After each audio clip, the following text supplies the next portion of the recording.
Public service commission 2013 lecturer chemistry paper. सवाल number 1 है the value of R in erg per mole per kelvin is. The value of R यानी general gas constant की value है 8.31 rays to the power 7 अर्ग per mole per kelvin, और joule पर kelvin में इसकी वैल्यू ये बनती है। Bohr model defines the angular momentum as nh divided by 2 pi, but according to Schrödinger wave equation, model of an orbital in wave mechanics is तो Schrödinger wave equation के according जो angular momentum है वो बराबर होता है under root L L plus 1 H divided by 2 by, where L is the azimuthal quantum number. Axial length and the inner axial angle in unit cell of a crystal is called crystal constant, cell dimensions या cell parameters. Ethanamide reaction with P2O5 forms methyl cyanide. इस reaction में dehydration होती है। The total number of pi bonds in this molecule is 3. 2 pi bonds तो nitrogen और oxygen के बीच में होंगे और एक pi bond यहाँ पर है। The gram molecular weight of a gas is 32, then the density will be 1.43 gram per liter. Density मालूम करने के लिए मॉलिक्यूलर वेट को डिवाइड किया जाता है वॉल्यूम के साथ, क्योंकि डेंसिटी बराबर होती है m डिवाइडेड बाय v। तो इनको जब सोल्व करेंगे तो आंसर आएगा 1.43 ग्राम पर लीटर। सवाल नंबर 8 है the pH of the solution having the concentration of 1 raise to the power -8 molar of H plus is. तो उस सॉल्यूशन की pH होगी 8। pH बराबर होती है negative log of the concentration of hydrogen. तो नेगेटिव लॉग ऑफ आपने 1 raise to the power -8 लेना है। 8 जो है पावर लॉग के स्टार्ट में आ जाती है, तो ये माइनस इंटू -8 जो है ये बराबर हो जाएगा 8 के। तो ओवरऑल pH की वैल्यू 8 बनती है। Which one of the following principal quantum number has the largest s orbital? n1, n2, n3 और n4। तो n4 यानी चौथा जो प्रिंसिपल क्वांटम नंबर है, चौथा शेल यानी चौथा जो शेल है उसका s ऑर्बिटल का साइज सबसे बड़ा होगा। जैसे जैसे शेल नंबर बढ़ता जाता है तो उस शेल के जो ऑर्बिटल्स हैं वो भी साइज में बढ़ते जाते हैं। The transmittance of 0.25 absorbance is 0.75। अगर 0.25 एब्जॉर्बेंस हुई है तो फिर ट्रांसमिटेंस 0.25 है। 1 में से 0.25 सब्सटेंस ने एब्जॉर्ब कर लिया है और बाकी जो आगे जाने दिया है वो 0.75 है। तो जो सॉल्यूशन के अंदर से निकल गया है उसको ट्रांसमिटेंस कहा जाएगा और जो उसके अंदर एब्जॉर्ब हो गया है वो एब्जॉर्बेंस है। Which has zero dipole movement. तो इस मॉलिक्यूल की डायपोल मूवमेंट 0 है, क्योंकि एक डायपोल इस डायरेक्शन में आ रहा है और एक डायपोल इस डायरेक्शन में आ रहा है, तो दोनों एक दूसरे के इफेक्ट को कैंसिल कर रहे हैं। तो ओवरऑल इसका डायपोल मूवमेंट 0 हो जाएगा। Which one of the following will show strongest IR band? तो इन सब बॉन्ड्स में जो सबसे स्ट्रॉन्ग IR बैंड होगा वो OH का होगा, क्योंकि इसके अंदर इलेक्ट्रोनेगेटिविटी बहुत ज्यादा है जो कि 1.4 है।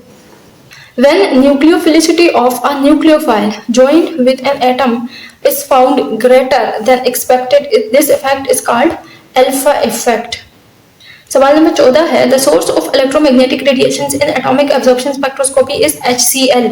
HCl means hollow cathode lamp. Which one of the following pair cannot be separated by H2S in dilute HCl? तो this pair cannot be separated by this reagent. ये वाला सवाल साल्ट एनालिसिस का है। If analyses are measuring chloride content in water for different laboratories, if known accepted value of chloride ion is 105 milligram per liter, then the results obtained in the laboratory have low accuracy and high precision. तो ये आपको concentration of chloride ions बताई हुई है। तो ये आपको concentration of chloride ions बताई हुई है। इनमें से ऑप्शन नंबर 1, ऑप्शन नंबर 3 और ऑप्शन नंबर 4 में डेसिमल में आंसर आ रहा है, जबकि ऑप्शन नंबर 2 का होल नंबर में 103 मिलीग्राम पर लीटर आ रहा है। तो ये वाला ऑप्शन ज्यादा प्रिसाइज होगा। A system is in equilibrium, del G will be 0। Equilibrium के लिए डेल जी यानी गिब्स फ्री एनर्जी जो है वो 0 होती है। Which of the following is organometallic compound? तो this is an organic metallic compound. Iron एक मेटल है और ये एक ऑर्गेनिक कंपाउंड है। साइक्लोपेंटेन की 2 रिंग्स हैं और उनके बीच में आयरन एटम्स धंसा हुआ होगा। आयरन का एटम है और वो पड़ा हुआ है 2 साइक्लोपेंटेन के रिंग्स के दरमियान में। तो ये एक ऑर्गेनोमेटालिक कंपाउंड है। A bottle of dilute HCl acid is 2 molar. What mass of HCl would be dissolved in 100 cm³ of this acid? सवाल नंबर 22 है, enthalpy of the reaction is same whether the reaction takes place in one step or multiple step. इस चीज को कहा जाता है Hess's law of constant heat of summation. इस law के अकॉर्डिंग एंथैल्पी चेंज सेम होगा चाहे आप रिएक्शन एक स्टेप में करवाओ या एक से ज्यादा स्टेप्स में करवाओ। General formula of alkene CnH2n+2। The 2 stands for, इस 2 का मतलब है कि 2 हाइड्रोजन एटम एक्स्ट्रा होंगे, where n is the number of carbon atom और हाइड्रोजन के एटम्स जो हैं कार्बन के डबल +2 होंगे। Teflon is a polymer of CF2CF2 यानी ethylene tetrafluoride. The element belong to dash having 3s2 3p5 electronic configuration. किसी element की अगर ये इलेक्ट्रॉनिक कॉन्फ़िगरेशन है तो वो 3rd पीरियड से बिलोंग करेगा। Which of the following is not the family of transition metals? तो बेरिलियम फैमिली ट्रांजिशन मेटल्स के अंदर नहीं पाई जाती। The correct order of spectral regions with respect to increasing frequency is, तो स्पेक्ट्रल इलेक्ट्रोमैग्नेटिक स्पेक्ट्रम को याद रखने के लिए एक ट्रिक होती है C गाड़ी, X U V N my range. इस साइड पे वेवलेंथ सबसे कम होती है और इस साइड पे वेवलेंथ ज्यादा हो जाती है, तो जिसकी वेवलेंथ कम होती है उसकी फ्रीक्वेंसी भी फिर ज्यादा होगी। तो इनमें सबसे ज्यादा फ्रीक्वेंसी होगी यूवी रेज की, क्योंकि यूवी रेज की वेवलेंथ सबसे कम है। Which of the following atom has greatest tendency to capture an additional electron? तो फ्लोरीन एक इलेक्ट्रोनेगेटिव एटम है और ये इलेक्ट्रॉन्स को कैप्चर करता है। IUPAC name of mesitylene is 1,3-ट्राइमिथाइल बेंजीन। 1,3,5 ट्राइमिथाइल बेंजीन होता है। 1,3,5 ट्राइमिथाइल बेंजीन को मिजिटाइलिन भी कहा जाता है। Which process not use a catalyst? तो थर्माइट प्रोसेस में कैटलिस्ट को यूज नहीं किया जा सकता। मेटल ऑक्साइड रिएक्ट करता है एल्यूमिनियम के साथ, तो एल्यूमिनियम मेटल ऑक्साइड को रिड्यूस कर देता है और बनाता है aluminium oxide plus metal reduce हो जाता है और इस रिएक्शन में एनर्जी रिलीज होती है। इस एनर्जी को यूज किया जाता है for the welding purposes. At the same temperature and pressure, 2 balloons are separately filled with hydrogen and oxygen. The rate of escape of oxygen is 100 milliliter per second. The rate of escape of hydrogen will be 280 milliliter per second. The positive beta decay emission is a result of dash from the nucleus. तो ये वाला emission तब होता है जब parent nucleus का proton daughter का neutron बन जाता है। The kinetic energy of an electron ejected from metal surface that is exposed to the monochromatic radiations depend upon all except intensity of light used. In chromatography, the mobile phase is called eluent. In ethane preparation from 1,2-dibromoethane, what else is required? तो इसकी preparation के लिए alcoholic potash जरूरी होता है, यानी alcoholic KOH। Alcoholic KOH क्या करवाता है? डिहाइड्रोहेलोजिनेशन। तो 1,2-डाइब्रोमोइथेन से 2 दफा डिहाइड्रोहेलोजिनेशन होगी, तो इसके नतीजे में दो डबल बॉन्ड्स डिवेलप हो जाएंगे, तो इथेन बन जाएगा। A wavelength of 215 lies in UV region, क्योंकि UV रीजन 400 से लेकर 800 नैनोमीटर तक होता है। In the complete cell diagram, the 2 half cells are separated by double vertical line which represents salt bridge. How much energy is required to boil a kettle of water containing 1 liter at 15 degrees Celsius? Specific heat capacity of the water is 4.18. तो इसके लिए एक formula होता है del H is equals to mc delta T। Delta T का मतलब होता है चेंज ऑफ टेम्परेचर।